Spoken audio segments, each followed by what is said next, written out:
अस्सलामुअलैकुम नाजरीन, आप देख रहे हैं JN न्यूज़ और मैं हूं आपकी होस्ट रुबीना चौधरी। सबसे पहले नजर डालते हैं आज की अहम खबरों पर। खबर शामिल करते हैं शेखुपुरा से ब्यूरो चीफ हनीफ तबस्सुम की रिपोर्ट के मुताबिक वज़ीर आला पंजाब मरीम नवाज शरीफ की खुसूसी हिदायत पर जिला शेखुपुरा के शहरियों को सरकारी नरखों पर अशिया खुर्दनोश की दस्तियाबी को हर सूरत यकीनी बनाया जाए।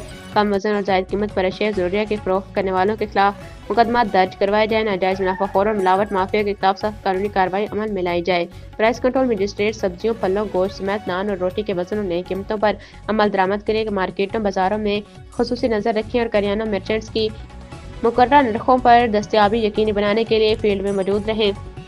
डिप्टी कमिश्नर शेखुपुरा शाहिद इमरान मात ने इन ख्यालात का इज़हार माह सयाम में अशिया खुर्दनोश को मुकर्रर परचून नर्ख के मुताबिक मुनज़्ज़म तरीके से फराहमी यकीनी बनाने के लिए प्राइस मजिस्ट्रेट्स के हवाले से कहा। इसमें गफलत को हरगिज़ बर्दाश्त नहीं किया जाएगा। असिस्टेंट कमिश्नर तमाम प्राइस कंट्रोल मजिस्ट्रेट्स रोजाना की बुनियाद पर इंस्पेक्शन करें। डिप्टी कमिश्नर शाहिद इमरान मात ने इस मौके पर मज़ीद गुफ्तगू करते हुए कहा कि नाजायज़ मुनाफाखोर और ज़ख़ीरा अंदाज़ों के खिलाफ कार्रवाई करने से अशिया खुर्दनोश की कीमतों में कमी हुई है। चीनी की गवर्नमेंट पॉलिसी रेट के मुताबिक फराहम को यकीनी बनाने की हिदायत जारी की।